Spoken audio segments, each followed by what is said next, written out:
Assalamualaikum warahmatullahi wabarakatuh. Perkenalkan, saya Nur Khairatul Aini Fitri dengan NIM 2303114325, Prodi Sistem Informasi kelas B angkatan 2023. Pada video kali ini saya akan mengerjakan tugas 1 mata kuliah data mining, yaitu instalasi Python.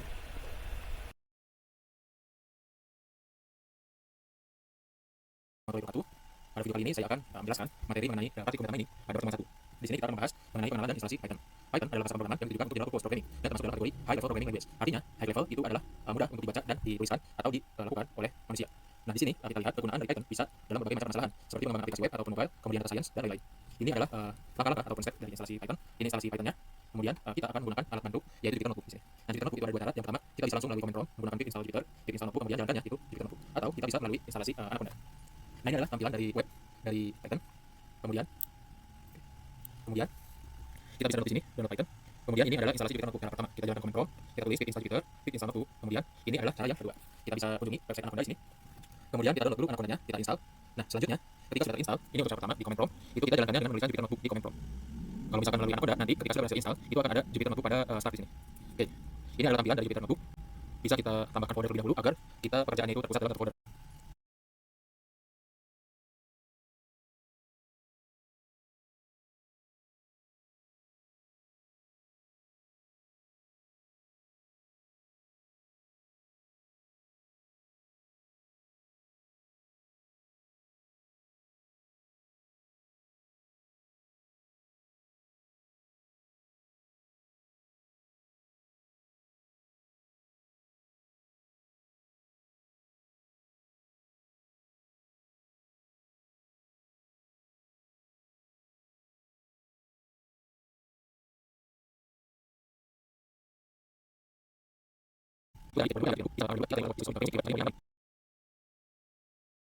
Kemudian di sini untuk kita menjalankan operasi Python, kita klik new, kemudian klik Python 3 di sini. Nah, ini adalah tampilan dari Jupyter Notebook.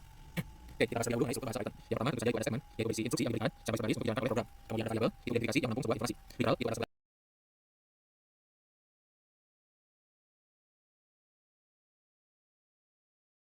dari data, kemudian ada operator, simbol-simbol serta penggunaannya, kemudian ada resource, itu kata-kata memiliki makna khusus sehingga dapat digunakan sebagai nama variable. Kemudian ada space, itu spasial yang memiliki makna khusus untuk menulis variable dalam Python. Kemudian ada comment, sebuah teks yang dituliskan dalam sebuah program yang akan menghasil dari sebuah program. Kita bahas yang pertama itu adalah variable. Di sini ada tiga penting yang diikuti saat menyatakan suatu variable di Python. Yang pertama, nama dari sebuah variable harus dimulai dengan huruf, bisa huruf kecil atau huruf besar atau karakter result underscore, dan dapat dimulai dengan angka 0 sampai 9. Kemudian di sini ada yang kedua, variable hanya boleh mengandung alfabet, bilangan, dan underscore. Yang ketiga, variable bersifat sensitif, artinya ketika kita menuliskan huruf besar, kemudian tulisan huruf kecil, itu dua-duanya memiliki makna yang berbeda. Oke, kita masuk ke Jupyter Notebook. Di sini kita misalkan ada huruf A besar dan ada huruf A kecil. Kita misalkan pilih masing-masing. Di sini ada A dan A kecil. Kita lihat untuk A besar 3, untuk A kecil 2 ini menandakan bahwa huruf besar dan huruf kecil memiliki makna yang berbeda. Oke, kemudian di sini kita misalkan untuk penamaan variable diawali dengan angka. Kita lihat akan terjadi error di sini. Invalid sana secara tidak bisa. Kemudian di sini misalkan saya buat tinggi underscore sampai 160, kita pilih maka akan muncul di outputnya, ataupun kita langsung saja tanpa menggunakan print. Nah, lihat bedanya ketika kita penamaan variabelnya itu menggunakan spasi, maka itu juga bakal error di sini, invalid syntax, karena jadinya tidak bisa menggunakan spasi, tapi bisa menggunakan underscore. Oke. Kemudian di sini kita akan masuk ke tipe data yang bisa kita inputkan pada Python. Yang pertama itu adalah boolean, itu adalah variabel atau data logik berisi true yang nilai 1 atau false yang nilai 0. Kemudian ada string, karakter atau kalimat yang diupdate oleh tanda kutip. Kemudian ada integer bilangan bulat, ada float bilangan real atau desimal. Kemudian ada list, tuple, set, dan dictionary. Perbedaannya, untuk list itu elemen yang dapat diubah, tuple itu elemen yang tidak dapat diubah, set itu adalah setiap elemen nilai unik, dictionary itu adalah berupa pasang menunjukkan nilai. Oke, kita masuk ke Jupyter. Di sini misalkan di 1, saya tuliskan true, ini masuk ke boolean. Nah, kita lihat perbedaannya. Untuk true yang itu adalah ini tulisan. Ketika kita salah tulisannya yang tag itu kecil akan error di sini. Nah, untuk mengecek tipenya kita tulis type di sini, misalkan di 1 itu adalah boolean sih, sudah jelas ya tadi. Karena boolean isinya adalah true atau false. Oke, kita masuk ke V2, misalkan V2 saya ketikkan di sini praktikum data mining. Oke, kita masuk ke V2. Misalkan V2 saya ketikkan di sini praktikum data mining. Diupdate oleh tanda kutip, kalau misalkan menggunakan kode 2 atau menggunakan kode 1 tidak masalah. Kemudian di sini misalkan kita cek tipenya string, kemudian ada V3 itu 50 saya isikan, tipenya itu adalah integer yaitu bilangan bulat.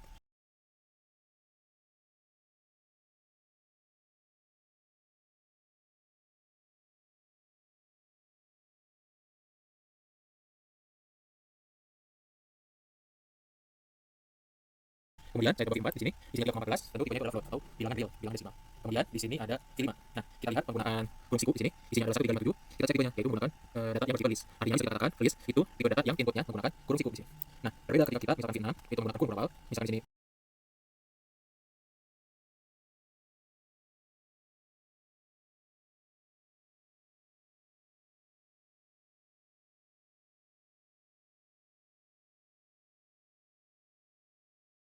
mining di sini kita panggil itu outputnya juga hanya GIMN, tidak lengkap ya. Kita cek tipenya itu adalah set. Artinya kalau misalkan set, ingat tadi yang saya jelaskan, set itu adalah isian yang elemen bertipe unik. Artinya kita tinggal menghitung atau misalkan mengakibatkan data yang ada dua kayak seperti ini. M ada 1, I ada 2, N ada 2, nanti I dan N harusnya settingnya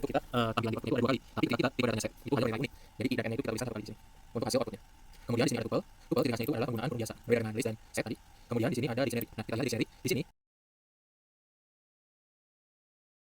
ada nama dan MPM itu berfungsi sebagai kata kunci di sini, nilai penunjuk. Dan isiannya itu terpisah oleh simbol titik 2 di sini. Misalkan nama yang pakai MPM sekian. Nah, itu adalah dictionary. Oke. Kita lanjutkan. Di sini kita pakai yang sudah ada.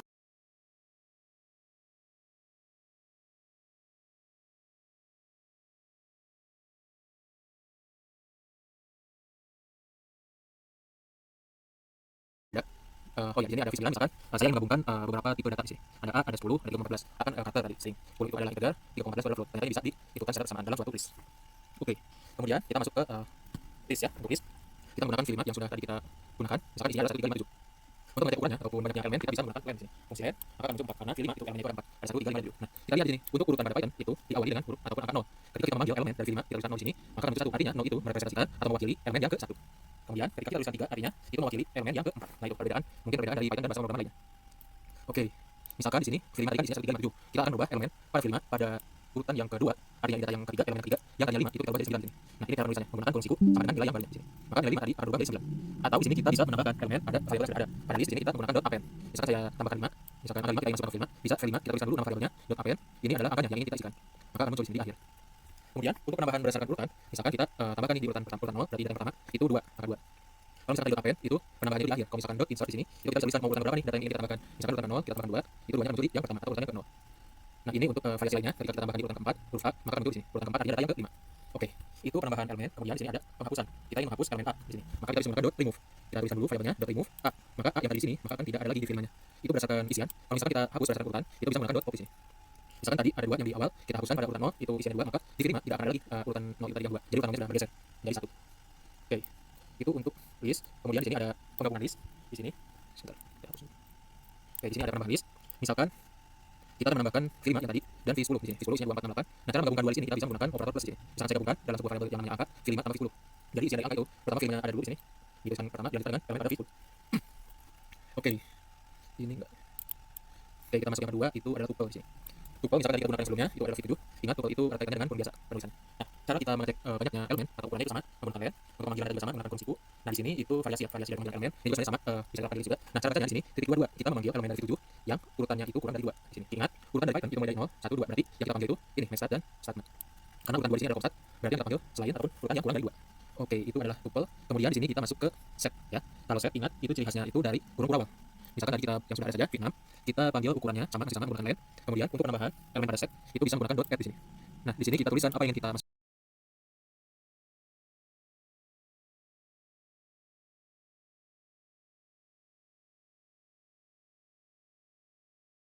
pada V6. Jadi V6 .n sekarang saya ingin menuliskan pop di sini, maka akan muncul di V6. Kemudian saya iseng misalkan add n padahal n sudah ada di V6. Ternyata tidak akan berubah V6-nya karena yang tadi sifat dari set itu adalah nilai yang ataupun ukuran data yang bersifat unik ya. Unik itu tidak hanya dihitung sekali, hanya dihitung satu. Ketika ada dua angka yang nilainya sama, itu diangkat 1. Oke.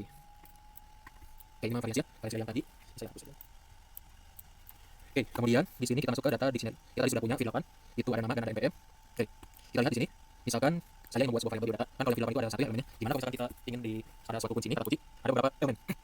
Nah, di situ kita bisa tulis misalkan nama titik 2 pakai kurung siku di sini. Kurung siku isikan elemen-elemen yang kita inginkan misalkan kita baca aja dari nama ini. Kemudian di sini ada nilai misalkan nilai ini sebagai contoh 40, 75 dan 90. Kita panggil. Kemudian untuk memanggil kata kunci itu bisa menggunakan kurung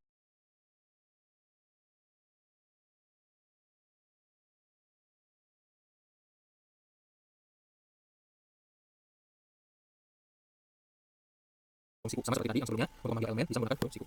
Ini nama, ini nilai. Oke. Kemudian di sini kita ingin membuat atau memanggil kata kunci bisa menggunakan .case, maka akan muncul nama dan nilai. Kalau misalkan kita tulis values itu adalah elemennya. Kalau misalkan kita tulis items berarti item dari data ini. Isinya adalah case dan values di sini.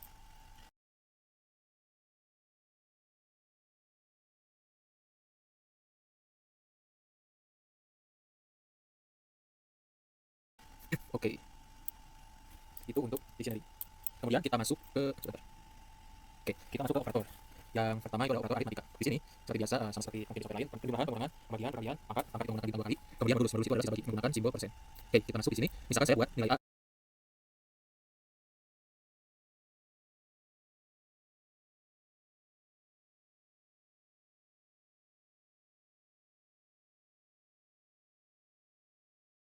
Itu 5, nilai B itu 3. Saya buat di sini selisih jumlah bagi kali. Kita panggil di sini menggunakan print. Misalkan ada kalimatnya, selisih antara nilai A dan B adalah koma selisih. Nah, kalau misalkan koma ini adalah misal antara kalimat dengan output di sini selisih. Jadi selisih itu kan tadi hasil pengeluaran dari A kurang B. Maka ketika kita lihat itu yang muncul di sini ada 2 karena itu hasil dari 5 kurang 3. Sementara kalimat itu tetap selisih antara A dan B adalah. Nah, kita coba di yang lain. Ini adalah hasil penambahan, ini hasil pembagian.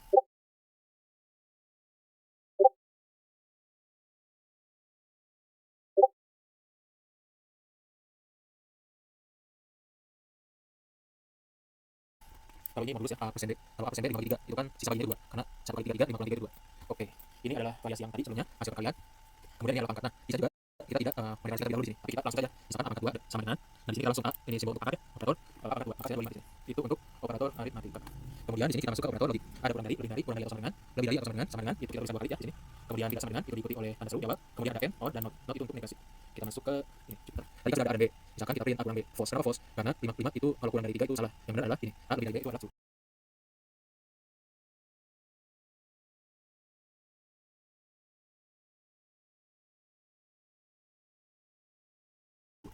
Kemudian di sini misalkan A kurang dari sama dengan B tentu false. Kemudian di sini A lebih sama dengan B, ini sama dengan, dan ini tidak sama dengan. Nah, ini sebagai contoh saja untuk penggunaan operator logik. Oke, ini untuk penggunaan and, or, dan not. Misalkan tadi kita sudah tahu ketika A lebih dari B itu true.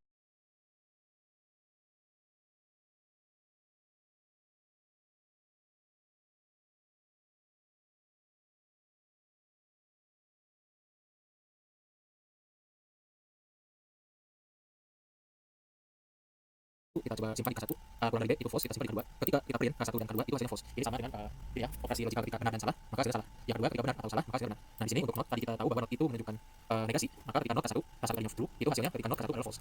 Oke, itu adalah operator logik. Kemudian kita masuk ke reserve words. Di sini adalah kata-kata yang tidak bisa kita gunakan sebagai penamaan variabel atau literal. Nah, silakan dibaca ada beberapa reserve words di sini. Misalkan di sini S sama dengan 3, maka invalid syntax karena S di sini adalah reserve words memiliki makna tertentu. Reserve words di sini, misalkan di sini S sama dengan 3, maka invalid syntax karena S di sini adalah reserve words memiliki makna tertentu.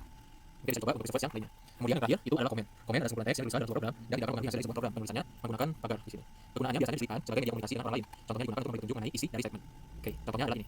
Kita print A1 dan A2. Nah, di sini ada informasinya. Logik antara benar dan salah. Nah, kita lihat outputnya tidak mengalami output karena di sini ada komen. Oke. Kemudian di sini, kemudian contoh lainnya di sini kita print misalkan komennya. Ternyata ketika kita print masuk dalam fungsi print itu tidak bisa komennya. Jadi harus terpisah posisinya seperti ini. Nah, ini adalah contoh lainnya. Oke. Kalau misalkan kita tulisan komennya saja, ketika kita run tidak akan terjadi apa-apa karena ini tidak mengaruhi program. Oke. Barangkali itu untuk materi yang pertama. Ini adalah latihannya. Silakan kerjakan. Ada ini nomor 1 dan ada nomor 2. Mungkin teman-teman bisa kerjakan sebagai latihan agar kita bisa terbiasa menggunakan Python.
Baik, sekian pembelajaran saya terkait tugas pertama mata kuliah data mining. Saya akhiri. Wassalamualaikum warahmatullahi wabarakatuh.